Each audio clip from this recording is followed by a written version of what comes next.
Hi, sweeties. How are you doing? Welcome to Naya Sim, and thank you all so much for all the love and support. Hope you all are doing great.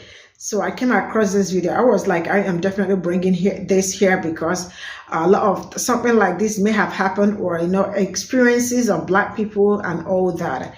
And it happened that in counties with more Black doctors, right?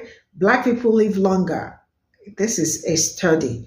So I was like, what really inspired them to do this research? Because I am sure that they know about the medical risk. So it means that they are already very much aware of the medical racism that Black people are going and the rest of it. Because for this to surface, it tells a lot of things. It tells that they already know what has been going on, especially when it comes to Black people.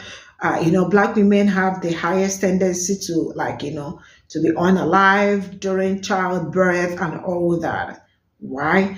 You all already know the stories and all that. So they really know something has really been wrong. And I keep saying this, if you are going to any hospital or something and maybe there is no Black doctor or something, nurse, depends on where you live and all that.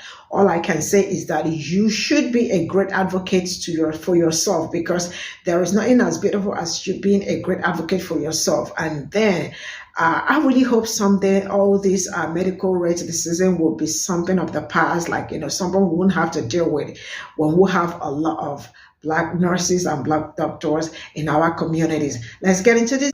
As we've reported recently, life expectancy in the United States is now at its lowest level in nearly 2 decades. And the projected lifetimes of Black and Native Americans are shorter than for white Americans. New research offers an insight on a potential factor driving this disparity. It finds that Black people live longer in areas with more Black primary care doctors. That's why even, ladies and gentlemen, even in modern medicine, we're recognizing that the African body does not react in the same way to medicines and other things as does the European body. Now doctors are beginning to realize what they realized even in the 60s and 70s, but because it was politically unwise, they did not talk about it. And that was the idea that you must take the ethnicity of the individual in mind if you're to give them the best medical treatment. Caduceus, okay? It is a symbol for medicine. I would bet you $100 that if you went to your doctor, next time you go to your doctor, and ask him or her if they can tell you what this symbol is, I guarantee you they can't. They don't know. They don't realize, number one, that this symbol is African. It comes from Kemet, from Egypt. They also don't understand that this symbol is a symbol for the human body. It represents you. The ball at the top of the symbol represents your mind. The staff that extends from the ball is a symbol which represents your spinal column. The two serpents intertwined around the staff represent the flow of energy, whether it's electrical energy that moves through your spinal column, or whether it's the flow of blood, the circulatory system through your body. It represents the flow of energy. If you're Black, this is probably the most astonishing study you'll ever read. A recent study found that Black people in counties with more Black doctors were more likely to live longer. And I know the Black people watching this are probably thinking, well, duh. The study found that life expectancy was increased by about 1 month for every 10% increase in Black primary care physicians. Another remarkable thing from the study is that they found that even in the counties where there was only one single Black primary care physician, that life expectancy still increased. Now, this is not the first study of its kind showing the link between Black doctors and Black patients. Another study also found that Black patients were more likely to feel more satisfied with their healthcare when they were looked after by a Black doctor. Now, for most Black people, these studies are nothing new. This is literally our lives and how we live on a day-to-day basis. However, what these studies are showing now is that what people are saying in real life is also the case scientifically, and these issues need to be taken seriously. And the projected lifetimes of Black and Native Americans are shorter than for white Americans. So I've been really privileged to be involved in a lot of racial disparity research, and I want to give my thoughts on this video. For those of you who have not watched the video, I encourage you to go watch it, but it's talking about how African Americans or Black patients have longer life expectancy in counties where there are more Black doctors. Now, let me give you a specific example. this is going to be aspirin, or in general, antiplatelets.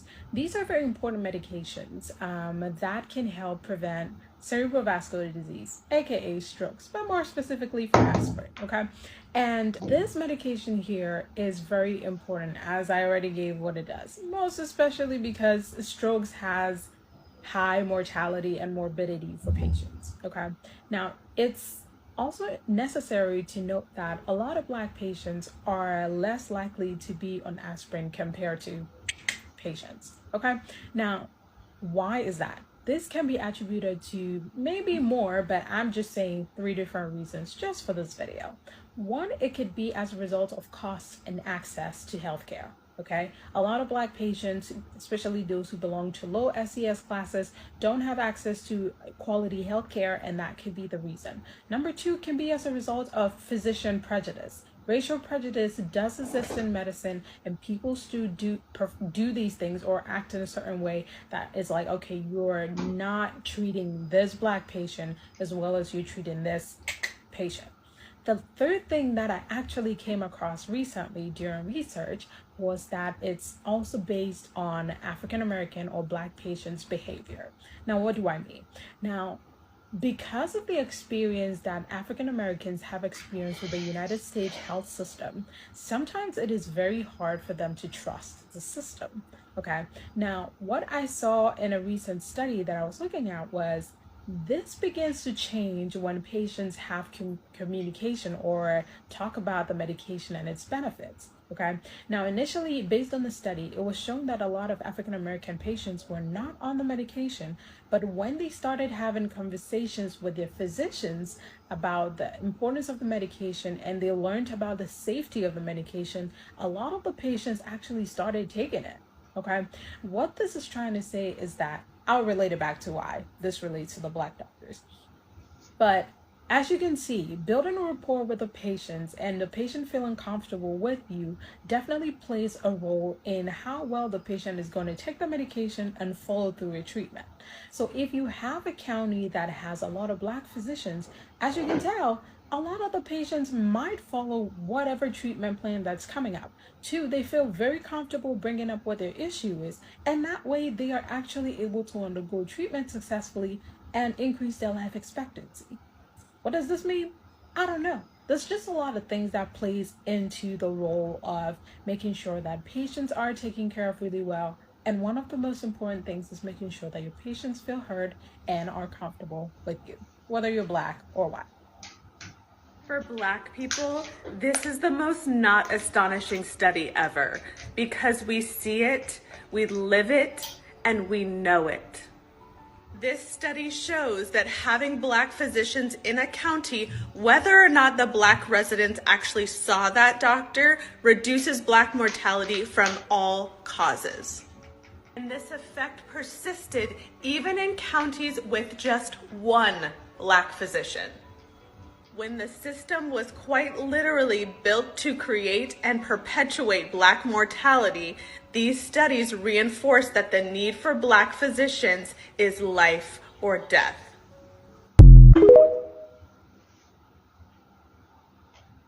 As we've reported recently, life expectancy in the United States is now at its lowest. My experience from having Black doctors, I hope y'all can see me. When I was going through my fibroids and endometriosis, I went to a Black female doctor. For reference, I live in the South in North Carolina. She told me what I was feeling wasn't real. Mind you, I had endometriosis since I was 12 years old, since I first started my cycle.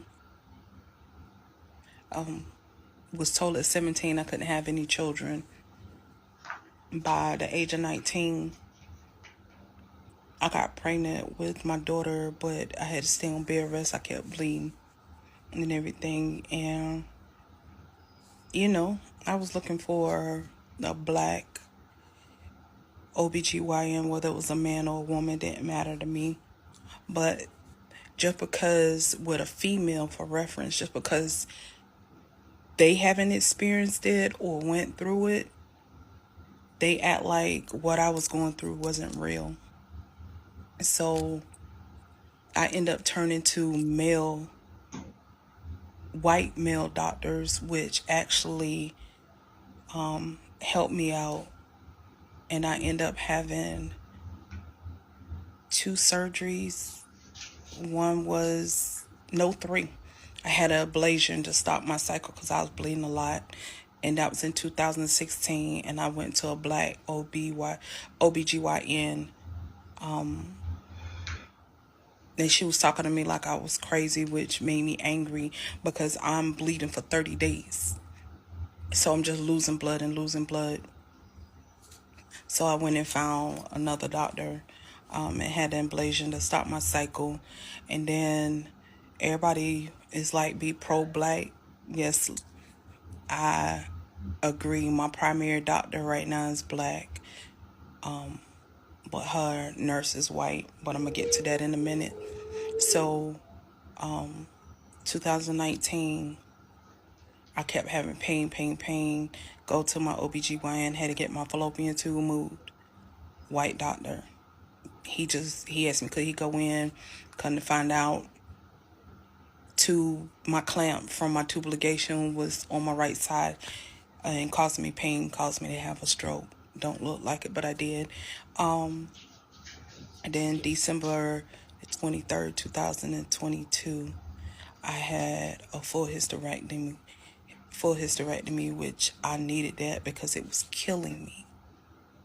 And black female doctors was telling me was nothing wrong, and it was actually killing me, caused me a stroke, caused me to have high blood pressure because when I have pain, my pressure go up. Now fast forward, I find me a black primary doctor, and she's great, but her Caucasian nurse, need to be removed because when you go in my chart to email or text or send a message, she responding like she's the doctor, which that's a whole nother story. And if y'all want this story, let me know. They almost killed me twice. Yeah. Once during COVID and another one after this accident that I'm recovering for. So if y'all want that story time, I can give it to you. So to each his own, but make sure you find a doctor that is biased against their own race. Meaning just because they haven't experienced it don't mean their same race can't experience it. That's the issue that I have with having black doctors, is because they didn't go through it don't mean I'm going through it. And then each black person is different. We don't look the same. We have different DNA, and all our health are different. So if I was you, I would research and look at the reviews and ask questions and find a doctor that's best for you, that want to listen to you. Because if you don't advocate for yourself, whether you have a black, white, Asian, whatever doctor, you're going to lose out. Because if you don't advocate for yourself, because baby, I advocate for myself. Yes, I've been in the medical field for 25 years, but I still advocate for myself, because if I did not, have been dead a long time ago. So just know your health, get to know your doctor on a personal level. And if you're having an issue with that nurse, report that nurse and let the doctor know. And if you prefer one race over the other to take care of you, just educate yourself. Educate yourself, please. Because if you don't, you're going to be in a fix. And you're going to be thinking something's wrong with you up here, when it's really you're feeling what you're feeling. So do your own research. Don't just go off of what somebody say. Don't just go off of what Google say. Just go off of what you feel. Okay? Go off of what you feel inside of your body, and do your research. Look that doctor up. If that doctor been in another state, look that doctor up in another state. It's all about who you connect with. It's not about the race, it's who you connect with. And then find out if that doctor is racist. Because some black doctors can be racist against their own kind. And some white doctors can be racist against their own kind and other races.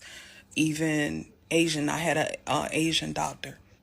And I was so hurt that she had to leave and move because she was chef kiss. Yeah. So just do your research. Don't just follow because somebody say something on TikTok, please. Do your research. It's a lot of research up there. I love doing research. I'm a little nerd. So do your research. Y'all have a blessed day.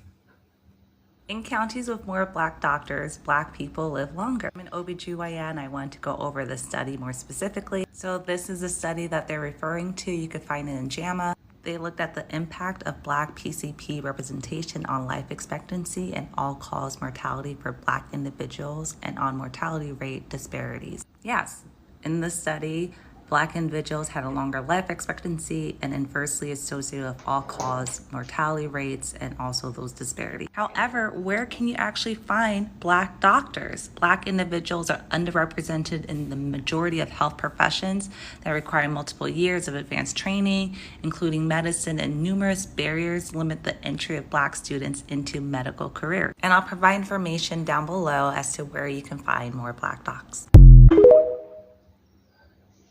So this is all I got from the video, the stitches, and yeah, I love the fact that people with different experiences and all that. But I love the fact that you all already know that medical appetite and all that, Black people have had their own fair share, of having medical racism and all that. And it hasn't even stopped. It's still ongoing. But like one of the women said that, some people can also be prejudiced, but the rate, it's like, I don't know how to explain it, but what I'm trying to say is that I personally feel like it's okay for a Black person to meet a Black doctors and all that, like, it's kind of better. But then if you are able to meet any other, like, you just have to be an advocate for yourself. According to I heard what she said, like, you have to advocate for yourself. She has met different doctors, different places from Asian and all that. And they were really super awesome to her and all that. And yeah, that also, I am not going to take away from her own experience and all that. But I am also saying that I have seen videos. I have brought videos of Black people experiences with pump-colored doctors and all that. Sometimes it's really like, scary experiences, and that's something like you wouldn't wish for anybody, even if the person were your enemy or something like that. And I am going to say that I am really happy that, like, Black people are also stepping up. I see a lot of people in the comment section saying, I went to nursing school because I want to be in Black community. I want to like practice in Black community and all of that. It means a lot of people already knew what has been going on, like, what they do to Black people, and how they said that Black people don't feel pains and the rest of it. When Black person is sick, probably ask for painkiller. Of course, you don't feel pain because you are a Black person, and I really don't know who told them that. So the fact that in counties with more Black doctors, Black people live longer, it's really it's really very amazing to hear something like this. So it means they know that there is what they call medical racism, right? So they know it is happening, and Black people are experiencing it. So yeah, for this research to surface all of a sudden, yeah, like I am going to say this, and no matter the doctor you are going to, sometimes depends on where you live and all that, you might still not be able to see or reach out to a Black doctor and all that. But if you are in a space where you are able to, like, have one, you should, I think, request for that, and then if you do not have one and maybe there is emergency or something, make sure you are a great advocate for yourself, because there is nothing as beautiful as you being a great advocate for yourself. Because when you are an advocate for yourself, trust me, it will really go a very long way. Yeah, it will go a very long way. And I am hoping that someday we won't have to talk about all this medical racism, because it looks like it's kind of a pattern, like, they know. And some of them know what they are doing. And the rest of it, that's all I got to say. Let me know what you all think in the comment section. I'll see you all in my next video. Bye for now.